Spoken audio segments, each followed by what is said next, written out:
Hey, what's up, y'all? I'm Gannon, aka the Domesticated Caveman, and this is the start of a new series on lighting. Nothing complicated, no crazy setups, just real practical ways to make your shots look even better. Each video, we're focusing on one idea, one concept, something you can actually use right away. And today, we're starting with the most important one. One light. Just one light. That's it. Just one light and how to use it. Because the truth is, most people don't need more lights. They just need better lighting decisions. Let's go break it down.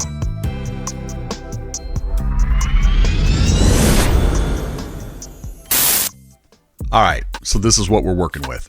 This is a bootleg, third party, whatever you want to call it. Perfectly legitimate business. It's not legitimate. It's a business. I picked it up off AliExpress for about 15 bucks. Actually got a couple of them. Nothing crazy, no premium figures, no high-end setups. That's the point. If it works here, it works anywhere, right?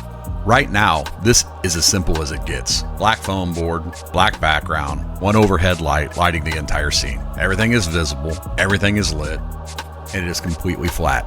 There's no depth, no mood, no reason for your eye to go anywhere. It's just there. The appearances can be deceptive. So now, let's change some things. All right, same setup. Still using the overhead light. Now I'm just going to add a fill card. And this is nothing fancy. It's literally just a piece of white foam board. All it's doing is bouncing light back into the shadows.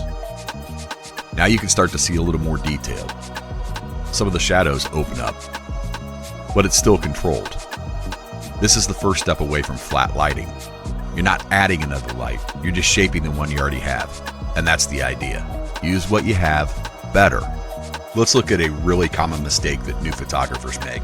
This is a straight-on front lighting. This is what most people do when they first get started. You set the figure on the table, point the white at it, and light up the whole scene. Everything is visible and everything is boring. There's no shadows, no depth, no separation from the background. It just looks like a toy sitting on a table. You gonna do something or just stand there and bleed? Because you're lighting everything the same. There's no direction. Light needs direction. That's what creates shape. That's what creates mood. So let's fix it. Now we just move the light to about 45 degrees. Same light, completely different result. Now you've got shadows, highlights, actual shape to the figure. You can start to see the texture, the form. Now the light has direction. Now let's refine it. Same light, same position. And we bring the bounce card back in.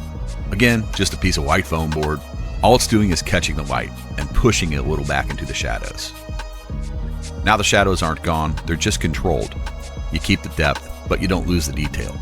This is where things start to feel intentional. You're not adding more light, you're shaping the light you already have. Let's push it even further. This is where the fun begins. Now we're taking the same light and moving it a full 90 degrees. Look at the difference. Half the figure falls in the shadows, and that's exactly what we want. You're not lighting the whole subject anymore, you're revealing parts of it. Highlights on one side, deep shadow on the other. This is shape, this is mood. You don't need to show everything to make something feel real. In fact, showing less is usually better. If you want to bring back a little detail, you can use the bounce card. Just enough to lift the shadows without killing the contrast. And from here, well, let's go to the next step. Okay, same light again, but this time we're going to move it behind. Not directly behind because we don't want it in the shot. What we want to do is put it off 45 degrees just to get that little bit of backlight in. We're outlining it. You get the edge light, the silhouette. That's what gives you the cinematic feel. And this is where atmosphere comes in. Just a little aerosol, nothing crazy, but now the light has something to hit. You can actually see it moving through the scene. Light becomes visible, and that changes everything. Now it's just not a figure, it feels like an environment. Like there's air, some space, a little depth. You can throw in the bounce card again, just to get a little bit of that front shadow in, front fill. And once you got this, well, now you're pretty close to bringing it to edit. All right, last step. Now I'm bringing in a simple background piece. It's just a slatted sci-fi wall. And right away, it's going to change things. Up to this point, the subject's been carrying the whole shot. Now the environment starts doing a little bit of the work for us. See, the lights will hit the slats, create shadows, patterns, break up the background. Now there's depth behind the figure, not just a flat black void. This is where you stop shooting a subject and start building a scene. And here's the important part. Nothing about the lighting setup changes. Same one light, same positions, but now every angle gives you more information because the light has something to interact with. Flat backgrounds don't react, surfaces like this do. Now let's take it one step further. Same light, just adding color. You can use an RGB light or a gel, and honestly, even something as simple as colored tissue paper. Now color isn't just style, it's communication.